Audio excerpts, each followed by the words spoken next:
שוב בשם השם נעשה ונצליח שנזכה להגדיל תורה ולהדירה בתכלית של יראת שמיים בוקר אור pour notre deuxième jour d'aujourd'hui, le mardi 22 du mois de septembre et on est déjà le Dalet du mois de Tishri, L'chaim tovim u'shalom pour cette nouvelle année, Bezrat Hashem, shiur acheté par Laurent Benedriem pour la refoua shlema et définitive de Mazal Bat Sarah et un beau bébé, Bezrat Hashem, pour Ambram Ben Shemuel, à qui on souhaite une grande Bezrat Hashem famille.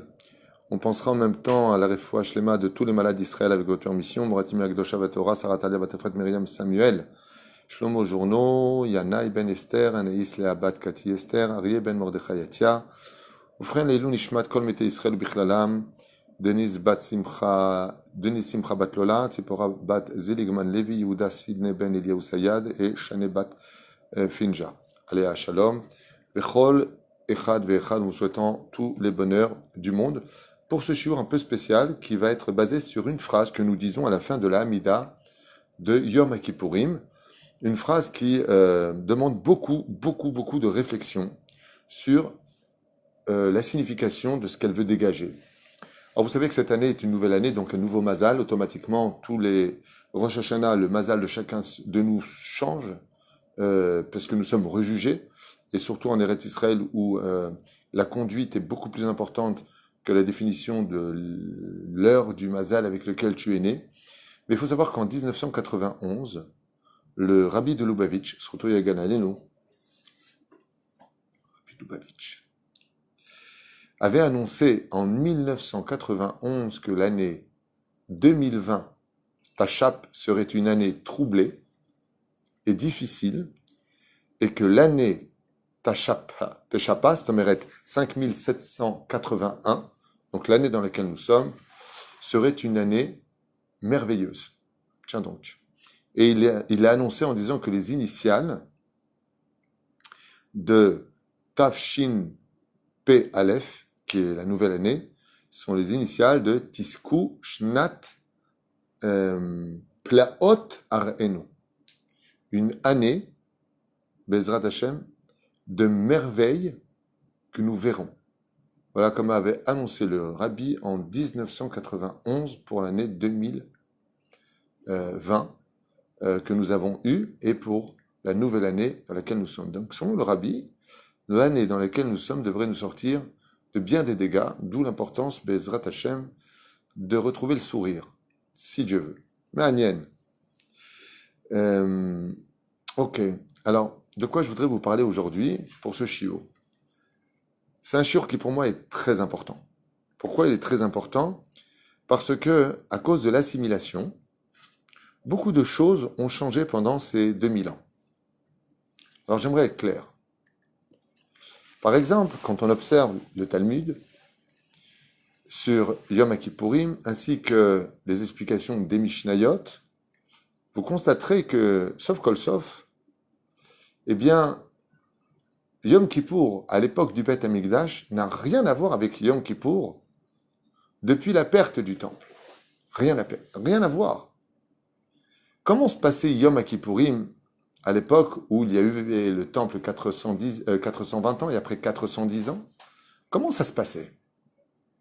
Eh bien, la Gemara nous dit d'abord Lo hayu yamim tovim li Israël que Yom Kippourim vetu be'av.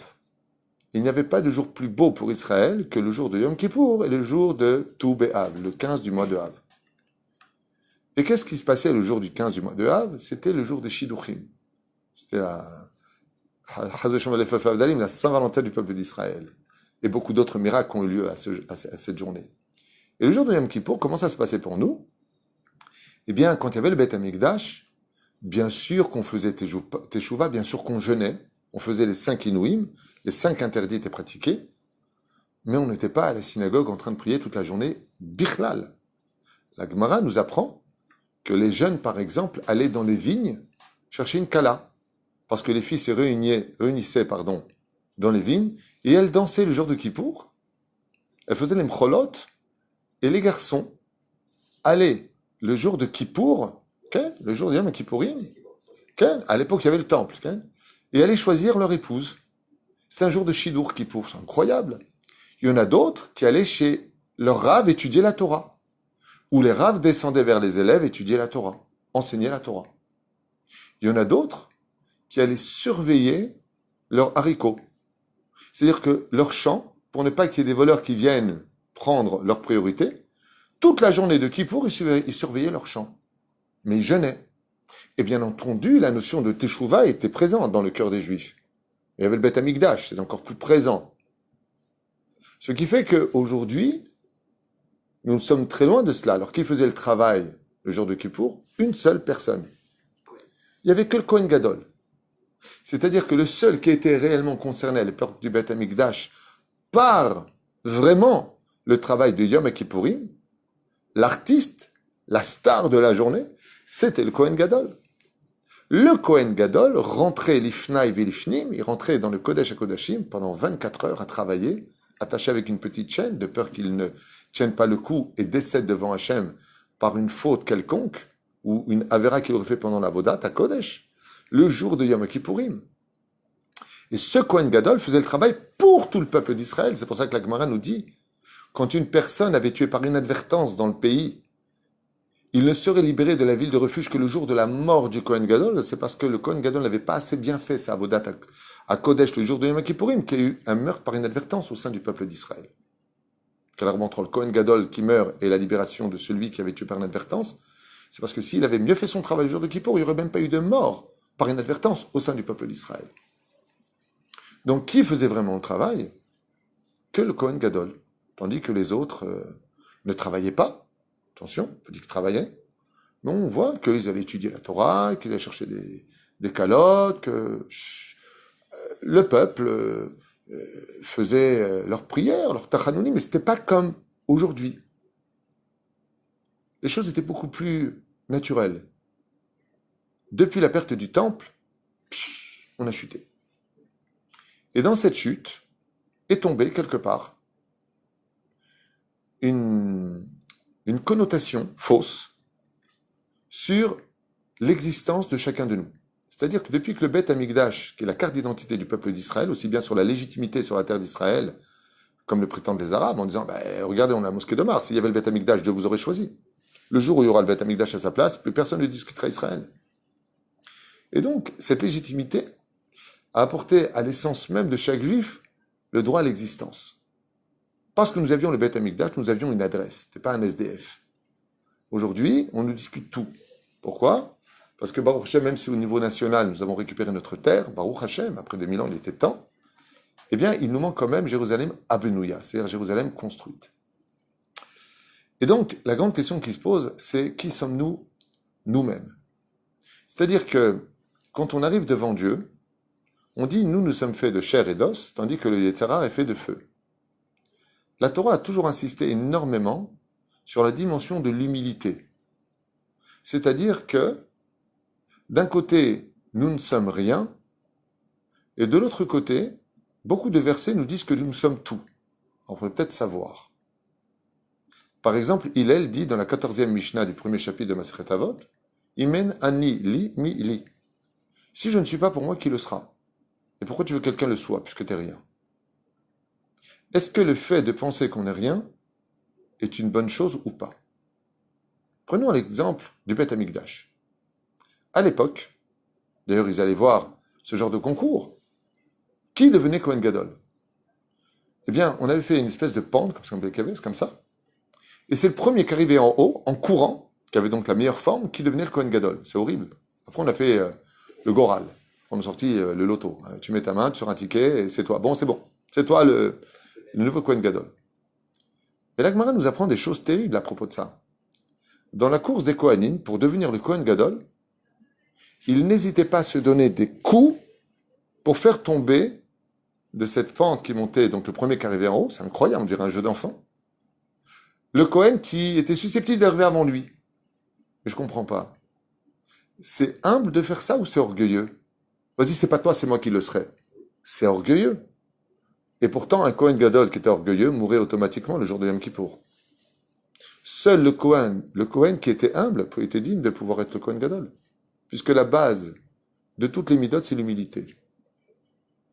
Il y a un truc qui ne va pas. c'est que d'un côté, on nous dit Vanochi afar vaefer, a dit Abraham, je ne suis que poussière et cendre. Donc, ça commence par la lettre Aleph. Ensuite, qu'est-ce qu'a dit Abraham? Afar vaefer, donc c'est Afar vaefer, Efer, c'est comment dire?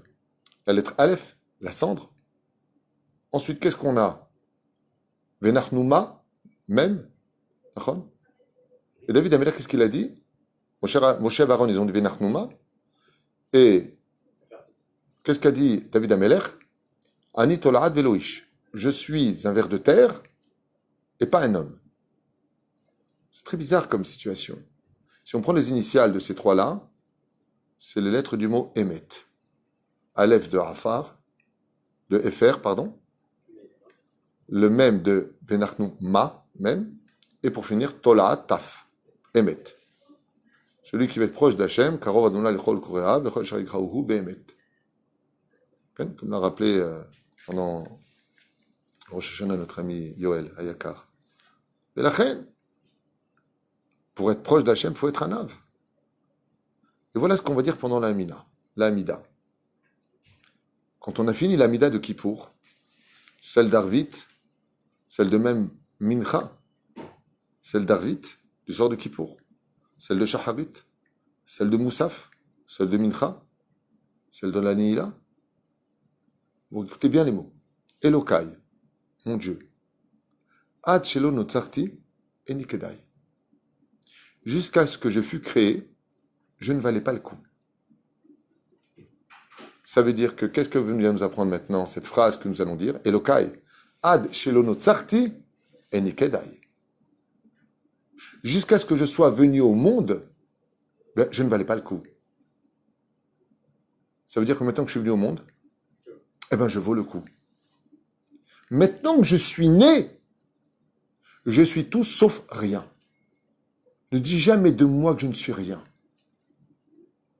Mais bizarrement, la suite de cette phrase nous dit Ve'arshav shenotzarti, et maintenant que j'ai été créé, que j'ai été façonné, keilu lo notzarti. C'est comme si que je n'avais pas été créé. Je ne comprends rien. Alors, l'un contredit l'autre. Parce que dans la avamina, dans la réflexion, alors, j'existe ou je n'existe pas? Chez l'Agdola. Alors, Béhémet, ça demande beaucoup de réflexion. D'un côté, est-ce que j'existe ou je n'existe pas? Est-ce que c'est bien qu'une personne considère de lui qu'il n'est rien, qu'il ne vaut rien, qu'il ne sait rien? C'est bien ou pas d'après toi? D'après vous, est-ce que c'est bien qu'une personne pense de lui que c'est un gros naze? Bien ou pas bien? Pourquoi pas bien? Parce qu'après... Il y a une mitzvah d'être nim'as be'einav. Il y a une mitzvah dans le judaïsme de se considérer comme j'en ai marre de moi-même. Il ne faut pas être comme ça. Tov, pourtant c'est marqué. Varshav chez Notzarti, ilou lo Notzarti. C'est comme si que j'avais pas été créé. Alors, il faudrait savoir ce que tu racontes.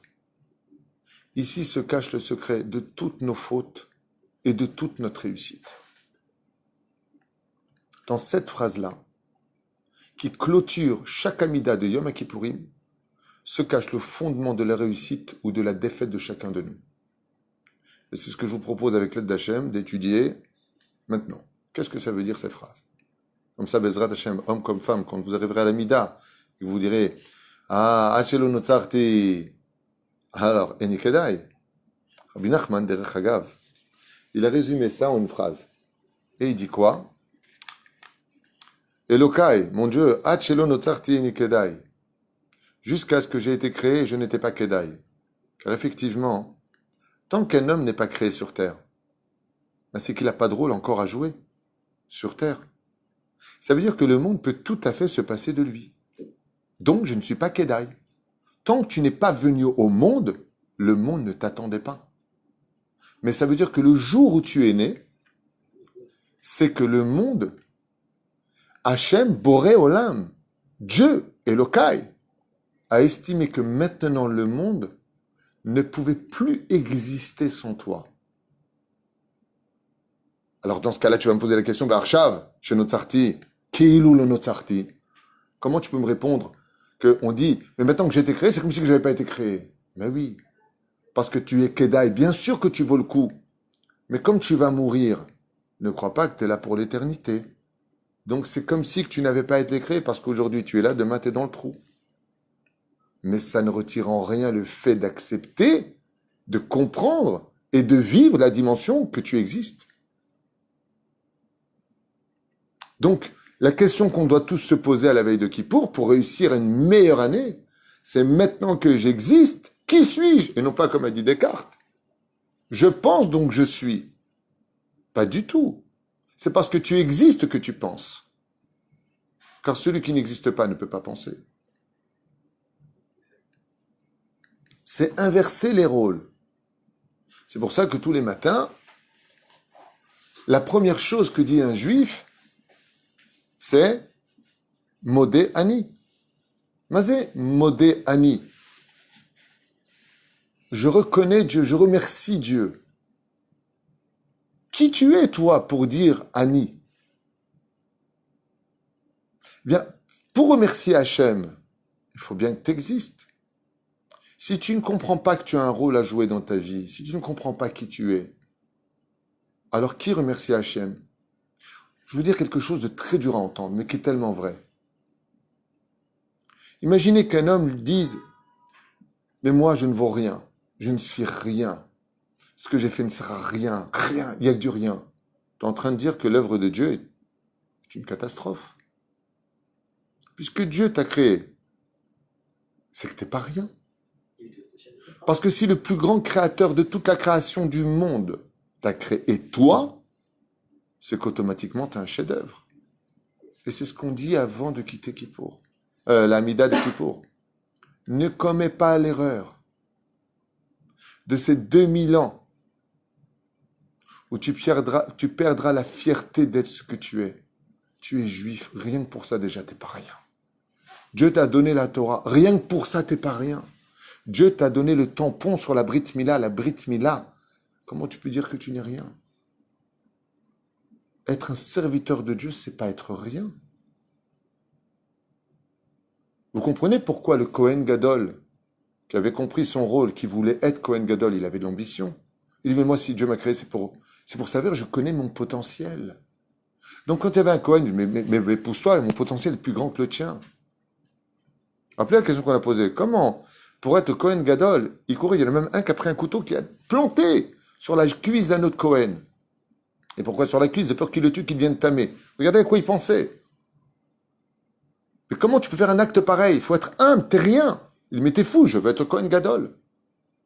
Je veux être celui qui va prendre le rôle parce que je ne suis pas rien. Je veux être. Je veux exister.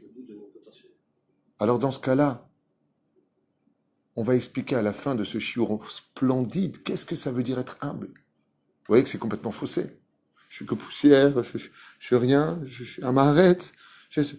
Pas du tout, t'es pas rien.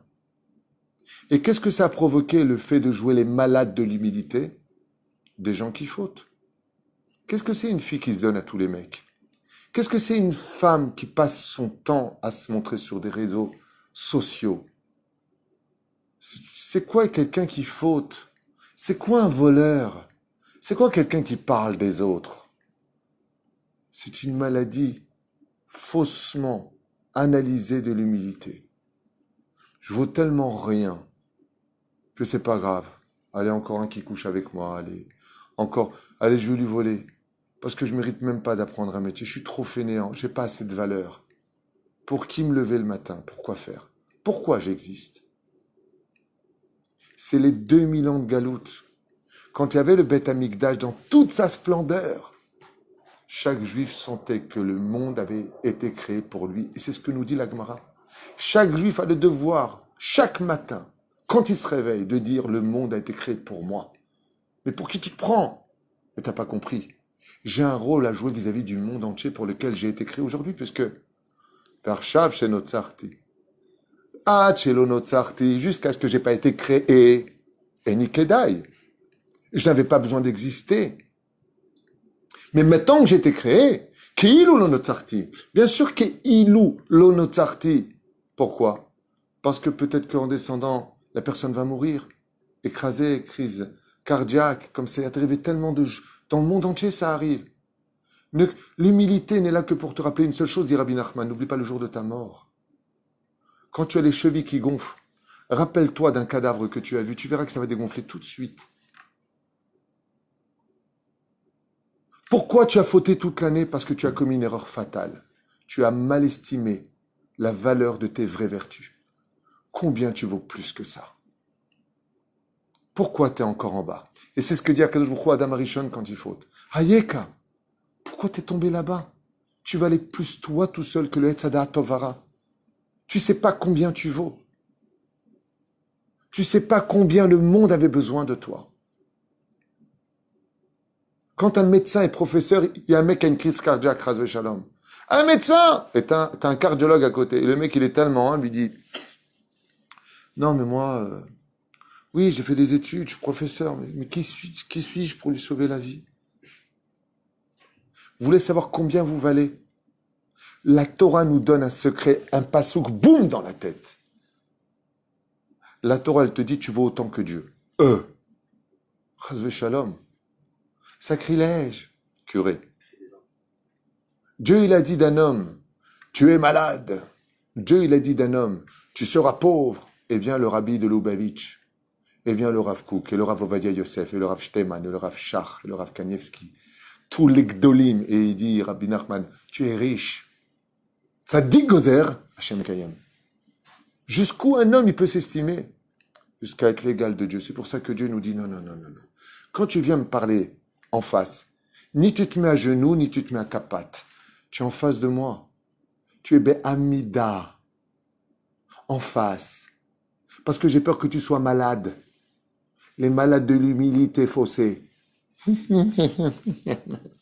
Qui suis-je? Va te faire soigner, il y a des hôpitaux pour ça. Comme dit le Rav Zuckerman, quand Dieu t'a créé avec une colonne vertébrale droite, marche droit, qu'est-ce que tu fais comme ça? Quand tu auras 99 ans, tu marcheras comme ça. Dieu il t'a donné la fierté d'être un bon mari. Alors sois l'exemple. Le mec qui dit à sa femme, chérie, parce que tu penses que... T'as un problème psychologique, mon pote. Chérie, regarde ce qu'on va faire. Donne de bonnes idées. Ta femme, elle a besoin de poser sa tête sur ton épaule. Sois un homme. Prends tes responsabilités. Le mec, un jour, le jour d'une roupa, il a dit, donne-lui la bague. Il a dit, non, donnez-lui, Rav, moi je peux pas, moi je suis humble. Qui suis-je pour lui donner la bague? Il a voulu signer la ktouba, il lui a dit, prends le foulard, lève-le et prends sur toi toutes tes mitzvot. Non, je peux pas, parce que qui a dit que je pourrais faire tout ce que vous me demandez? Le Beth Amikdash relevait la fierté du peuple d'Israël. Pourquoi est-ce que l'homme le plus humble du peuple, le Kohen Gadol, quand il rentrait dans le Kodesh à Kodashim, il disait pas « Qui suis-je pour me présenter devant Dieu ?» Réponse, il te disait « Parce que je suis le Kohen Gadol, t'es pas au courant ?» Vous connaissez le conflit du roi Shaoul et de David Amelech? La Gemara nous dit, comme c'est marqué dans Shmuel Aleph, quand le prophète Samuel, Shmuel Hanavi, a voulu oindre Shaoul, il voulait pas. C'était le plus humble du pays. Moi, roi, Chazve Shalom. Quand il est devenu roi pendant 2 ans, et que le même prophète est parti oindre le roi David, pourquoi il lui a pas cédé la place? Vous connaissez la raison du roi Shaoul? Parce que de prendre la responsabilité du peuple d'Israël pour le roi Shaoul, c'était tellement important qu'il voulait s'assurer que le roi David soit au niveau de remplacer son travail à lui. Et la Gemara le dit. Shaoul be'echad David be'shtaim. Sur toute la vie du roi Shaoul, il n'a fait qu'une seule avéra. Le roi David, 2 avérotes. Comme ça dit la Gemara.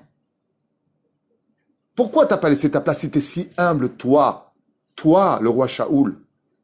Arrêtez David, qui doit prendre ta place. C'est à lui de devenir roi. Pourquoi tu ne lui laisses pas sa place?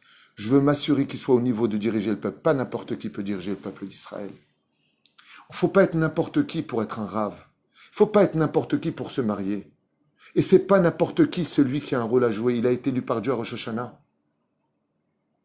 Quand on se moque de nos parents, comme je l'ai marqué ici d'ailleurs, j'ai préparé ça hier soir, très brièvement. Je voudrais vous lire ce que j'ai préparé, ça ne vous dérange pas?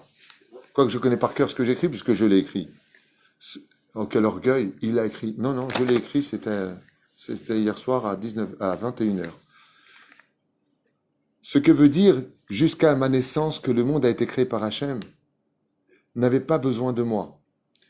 Et donc, maintenant que j'existe, ça veut dire quoi? Que Dieu a estimé que le monde a besoin de toi.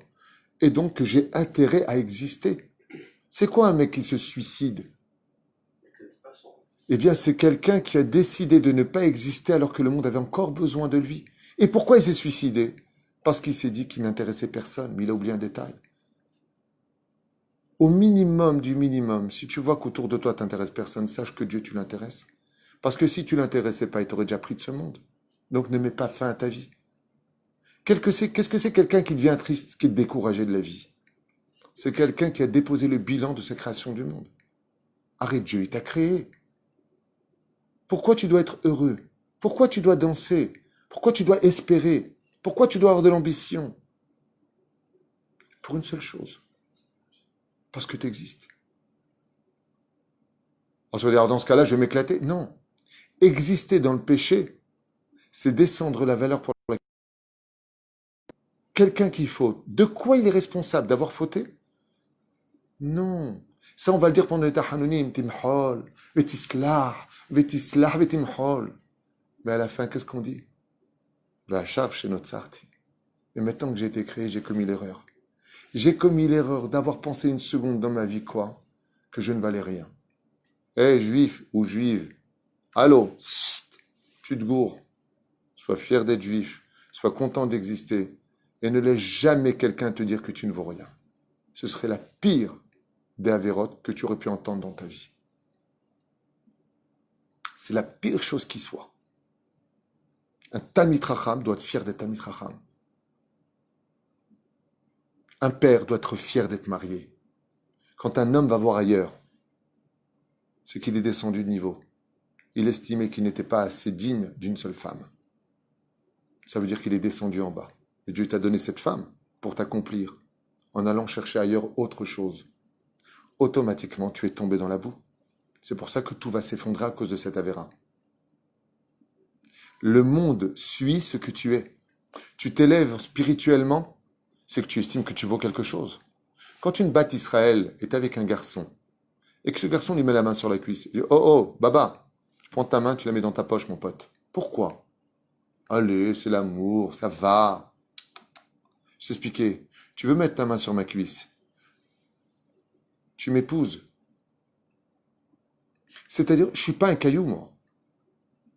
Je suis pas une maison de on passe et on s'en va. Je suis pas n'importe qui.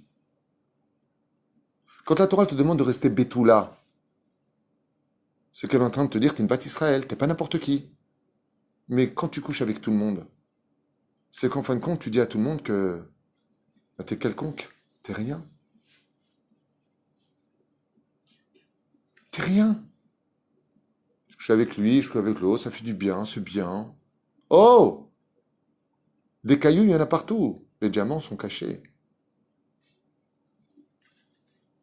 Mais on dit aussi, comme on l'a dit, donc il faudra que chaque humain comprenne que malgré le fait qu'il y a un rôle à l'échelle nationale, mondiale, familiale, communautaire à jouer, il faudra qu'il comprenne que ce rôle n'est que momentané, que peut-être 70 ans de vie, 80 ans de vie, 120 ans de vie. C'est en cela que l'humilité doit être placée. Comme dit Rabbi Nachman de Breslev, comment est-ce qu'un homme est attrapé par son Yetzer Hara? Parce que le Yetzer Hara lui donne l'illusion qu'il est là pour toujours. La reine, mettons chez notre sarti, qui est ilou le notre sarti, parce que demain je peux partir de ce monde. Chaque homme doit se poser la question, combien de temps Dieu me donne à vivre? Mais tant que je vivrai, je vais retrousser mes manches et je vais montrer à l'humanité combien je peux lui apporter. Une maman, elle a déjà porté 5 enfants. Elle dit, mais tant que je vis, c'est que je peux encore en apporter un. Encore un pour l'humanité. Peut-être c'est lui le futur Avovadia Yosef. Peut-être c'est lui, peut-être le futur Rabbi Nachman de Breslev, le futur Rabbi Lubavitch. Peut-être c'est lui qui va apporter quelque chose. Moi, je n'aurais été qu'un maillon, mais mon existence aura donné vie à cet enfant. Ashreyoladtecha. Il y a tellement de gens qui font des Mishnayot. Pourquoi moi, je vais en faire une? Peut-être que toi, ton explication apportera un renouveau à l'étude. Arrête de croire que tu vaux rien. Les gens qui disent qu'ils n'arrivent pas à étudier sont des gens qui ont sous-estimé le pourquoi de leur existence. C'est pour ça que Hachem nous appelle comment? Vous êtes tous, même les Chet Kohanim, vous êtes une assemblée de Kohanim. Je ne comprends pas, il y a Kohanim, Lévi'im, Israël. Pourquoi Dieu nous appelle tous des Kohanim? Vous savez pourquoi? Parce que Dieu vient nous enseigner qu'en réalité, malgré le fait que le Kohen Gadol est un poste à jouer, un rôle à jouer par rapport à son titre, vous êtes tous des Kohanim Gedonim. Et vous en voulez la preuve? Qui allume les bougies de Hanouka? Chaque père dans sa famille. Qui prie aujourd'hui dans les synagogues le jour de Yom Kippourim? Qui est le Kohen Gadol? Chaque rave de Beth Knesset, chaque Chazan, chaque juif monte et peut devenir, s'il respecte les lois du Chazan. Ne mets pas tes enfants dans n'importe quelle école. Ne mange pas n'importe quoi. Un juif ne mange pas n'importe quoi. Parce que si tu manges n'importe quoi, c'est que tu es n'importe quoi. Et la preuve en est, tous les grands de la Torah ont laissé une trace historique, une empreinte de leur existence. Il y a la Iloula. Mais qui fera notre Iloula à nous? Qui se rappellera de nous dans 50 ans, 60 ans, 100 ans? Seul si tu auras compris que tu ne vaux que ce que tu es pour ce que tu existes, tu laisseras une trace. Mais si toute ta vie c'est ouais, de toute façon, moi, j'ai tellement péché dans ma vie que ouais, c'est pas important. M'enterrer là où m'enterrer. Il n'y a pas un orgueil plus grand au monde que ce genre de conduite. Celui qui sous-estime le pourquoi de son existence est quelqu'un qui a raté toute sa vie. C'est pour ça que les pervers narcissiques jouent le rôle du Satan. Qu'est-ce qu'ils disent à leurs victimes? Sans moi, t'es rien, t'es moche, qui c'est qui t'aurait épousé à part moi? Si c'est pas moi qui t'avais payé pour ton fils, qu'est-ce que t'aurais fait? Qu'est-ce qu'ils font? Ils retirent toute la confiance en soi. Alors que nous, quand on dit à Dieu, Modé Ani Lefanecha, comment se finit les deux derniers mots de Modé Ani Lefanecha? Dieu nous répond, Rabba Emunatecha. Moi, j'ai totalement confiance en toi parce que je t'ai donné toutes les armes pour devenir meilleur que celui qui passe son temps à se plaindre, à pleurer. Une femme me dit, moi, je peux pas, moi, le kissou, j'ai pas cette force. Le rabbi, il a dit, toutes les mitzvot qu'on donnait, qui ont été données au peuple d'Israël, c'est parce qu'on peut les faire. Et si tu estimes que tu ne peux pas les faire, c'est un principe d'orgueil. C'est pas de l'humilité. Parce que si tu étais humble, tu l'aurais fait. C'est quoi l'humilité? C'est se baisser pour ramasser quelque chose. Quand tu viens ramasser Baruch Hashem du blé, des sacs de blé, qu'est-ce que tu fais? Tu te baisses et tu me le mets sur la tête, sur les épaules, et tu pars avec. Qu'est-ce que c'est quelqu'un qui dit j'en peux plus? Je suis à bout. C'est quelqu'un qui a mal mesuré le vrai potentiel qui est en lui. Car Dieu ne donne jamais une épreuve si on ne peut pas la surmonter. C'est impossible. C'est impossible. Je vous le dis, c'est impossible. Ce serait injuste. Alors pourquoi on n'y arrive plus? Parce qu'on n'a pas estimé le vrai niveau et notre potentiel réel. On n'a pas réalisé qui on était. Voilà ce que ça veut dire. La reine, si les hommes connaissaient vraiment la valeur de chaque être humain, ils ne se comporteraient pas comme des animaux. Qu'est-ce que c'est un homme qui se comporte comme un animal? C'est un homme qui a oublié qu'il était humain. Il est descendu. Si les juifs savaient vraiment la valeur d'être juifs, ils ne se comporteraient pas comme des non-juifs. Tout simplement. L'homme doit croire en lui. L'homme doit connaître ses potentiels.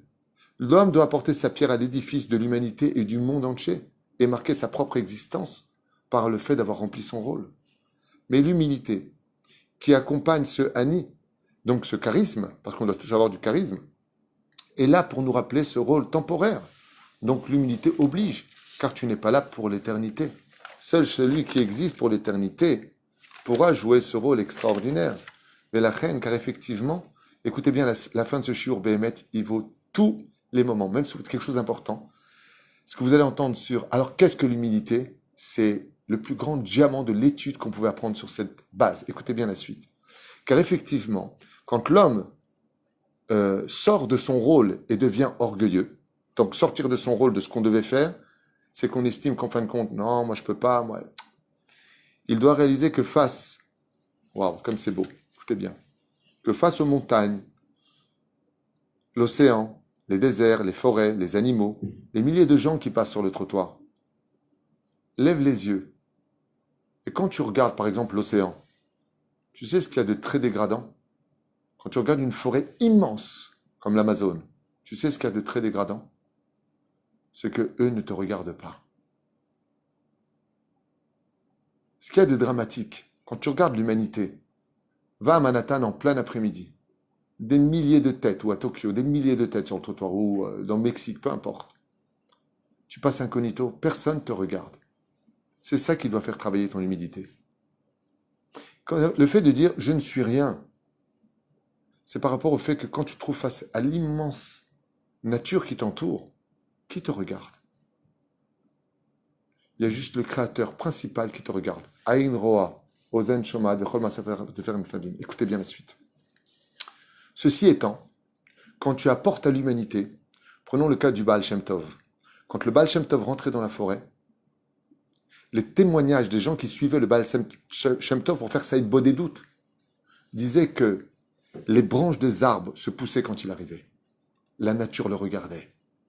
Et quand il pleurait vers le ciel et qu'il criait vers Hachem, tous les animaux de la forêt se mettaient autour de lui et se tenaient à deux pattes parce que eux-mêmes, comme les biches, les cerfs, tous les animaux, purs comme impurs, essayaient, comme ils voyaient la kedusha qui sortait de lui, les lettres en hébreu qui sortaient de sa bouche, qui étaient kadosh, ils essayaient de vouloir monter pour attraper ces paroles.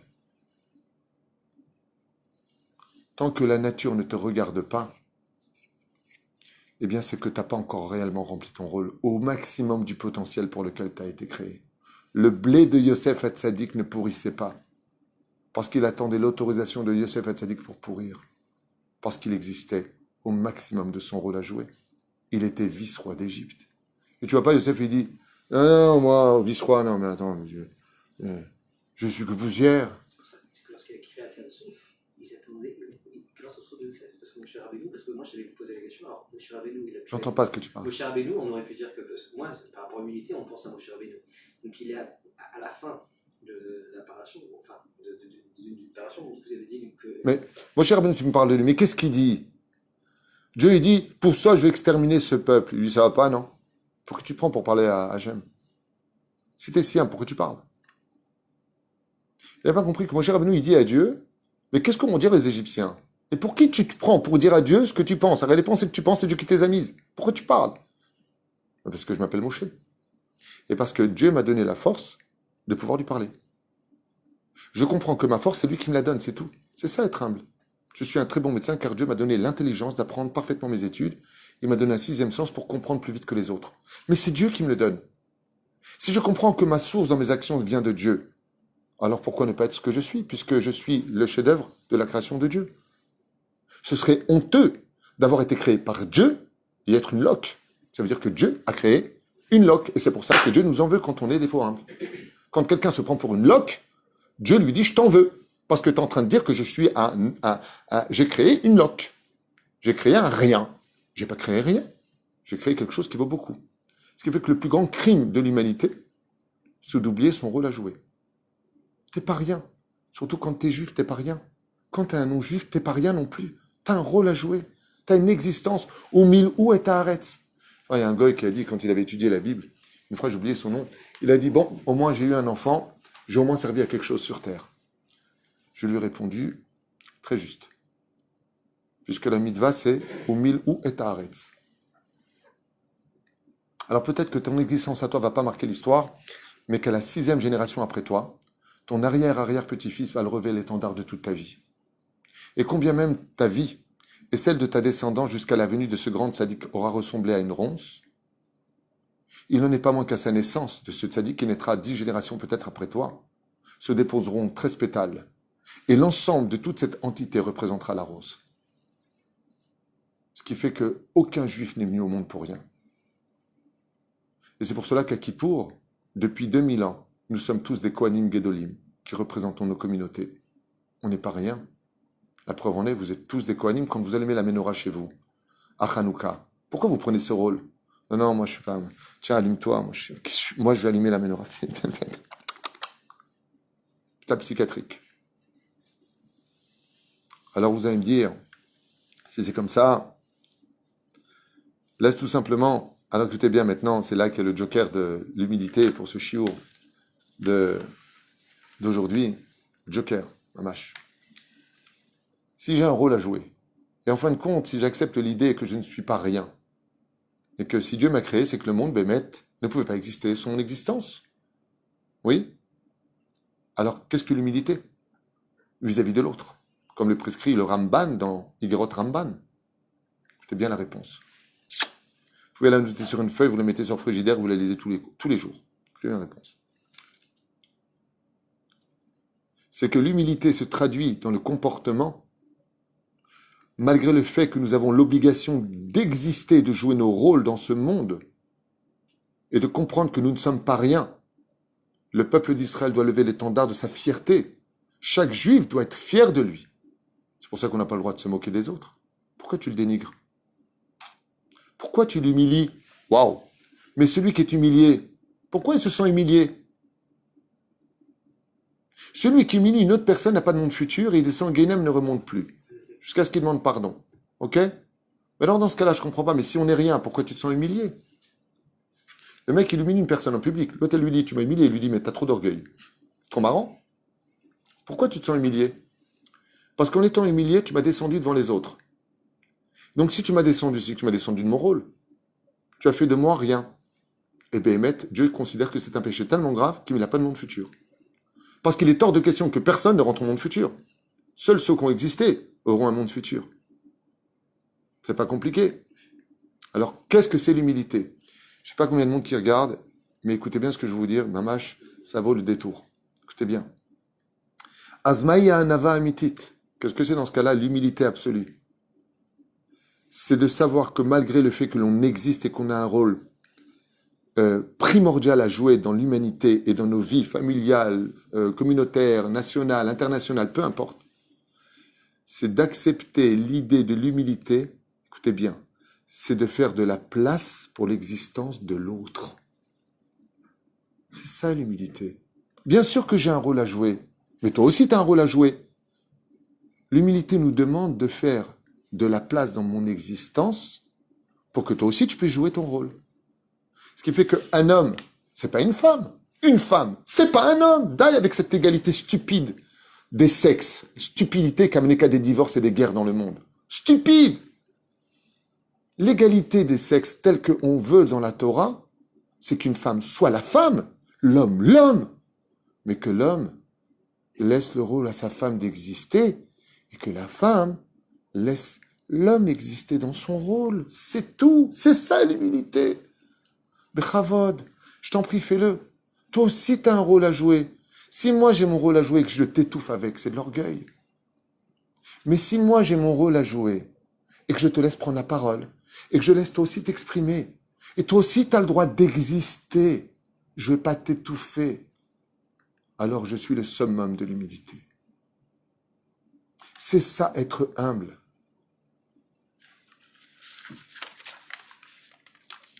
C'est pour cela que nos vices, que nos vies, dans tous les domaines dans lesquels nous avons à vivre, doit laisser la place à chacun de vivre. Et c'est ce qu'on appelle la famille. Le respect dû aux parents. Tu dois honorer ton père et ta mère. Parce que toi, tu as un rôle de respecter. Parce que tu seras aussi respecté. Chacun son rôle. Papa, c'est pas un fils. Papa, c'est papa. Maman, c'est maman. Le rabbin, c'est le rabbin. On l'appelle pas par son nom. Le Kohen Gadol, c'est pas ton pote. Un président d'un pays, c'est pas ton pote. Il a un titre.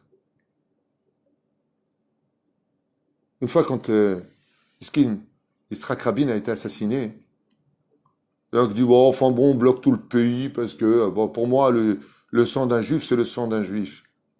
Ignorant. Comment tu peux dire une chose pareille? Bien sûr que le sang d'un juif, c'est le sang d'un juif, mais c'est le représentant de l'État qui a été assassiné. Tu sais pourquoi lui, il était Premier ministre et celui qui l'a dit ne l'est pas et il ne le sera jamais? Parce que lui, il avait le potentiel de l'être. Toi, tu ne l'as pas ce potentiel. Alors essaye d'être au moins un bon père de famille. Essaye d'être au moins un bon personnage dans l'univers dans lequel Dieu t'a placé. C'est ça l'humilité. C'est qu'Akadosh Baruch Hu nous a mis aujourd'hui quelqu'un, président d'une société, un patron de société, c'est pour ne pas qu'il soit ouvrier. Et si ça va si mal dans le monde aujourd'hui, avec le système CGT, CFDT, que le patron est au même niveau que l'ouvrier, alors automatiquement, le travail va s'arrêter puisque les patrons n'ont plus d'intérêt d'être des patrons. Donc ils veulent plus d'ouvriers. le système, il coince. Mais qu'un patron soit patron et qu'il laisse l'existence à ses ouvriers, ça c'est un patron qui a compris son rôle de patron en donnant un rôle très important aux ouvriers, qui avaient le rôle pas moins important que lui. Et c'est ce que disent les ouvriers. Mais si toi t'es riche, c'est grâce à notre travail à nous. Oui, oui, mais t'es ouvrier. Mais si le patron, il est vraiment patron, alors il doit payer comme un patron. Comme on dit, il a payé comme un roi. Dommage qu'il y ait besoin de manifestation, mais il faut que ça vienne de toi. Pas que tu l'exiges de l'autre. Sinon, c'est pour qui il se prend celui-là. Imaginez, il y a une naissance, Bezrat Hashem. Qui est le papa de ce merveilleux enfant? Non, moi, j'ai passé une nuit avec ma femme, je ne sais même pas comment c'est sorti. Non, moi. On demande qui est le papa. Mazel Tov, tu es le papa. Maintenant, tu as un rôle à jouer plus important. Avant, tu étais au centre de ta vie. Maintenant, tu te mets sur le côté parce que ton enfant devient le centre de ta vie. Laisse maintenant de l'espace pour vivre l'autre. Ce qui fait que quand tu humilies une personne, on comprend toute la Torah. C'est que tu as étouffé l'autre dans ton univers. Oui, mais il m'a énervé, donc je vais l'éliminer de son rôle à jouer, je vais le descendre. Tout celui qui descend ses propres enfants, ses amis, n'importe quelle personne, aura instauré l'orgueil sur terre et se sera fait passer pour un Dieu qui vit éternellement. Tandis que l'humilité, c'est de savoir qu'on vaut beaucoup. La preuve en est, j'ai été créé par Dieu. Bien sûr que je vaux beaucoup. Que le roi des rois ait créé un rien. Alors c'est quoi l'humilité? Réponse de nos sages. C'est de laisser les autres aussi remplir leur rôle. Laisse-les vivre aussi. Laisse-les exister parce que Dieu a créé l'existence pour chaque génération, à chacun sa place, pour ce qu'il vaut, pour ce qu'il donnera, mais qu'il n'oublie jamais que l'autre aussi doit exister dans son rôle et à sa place. Chacun sa place. Car en agissant ainsi, Baruch Hashem, il remplit le pourquoi de sa vie tout en créant l'existence de l'autre par le fait de s'être effacé tout en ayant donné le meilleur de lui-même, du pourquoi de sa création. Maintenant on comprendra cette phrase si ambiguë. Ad shelo notzarti eni kedai. Jusqu'à ce que je fus créé, je ne valais pas la peine. Donc maintenant que j'existe, que ilou lo notzarti. C'est comme si. Pourquoi? Parce que je vais exister. Et comme je vais mourir, qui se rappellera de moi. Baruch Adonai l'olam, amen, amen. D'accord.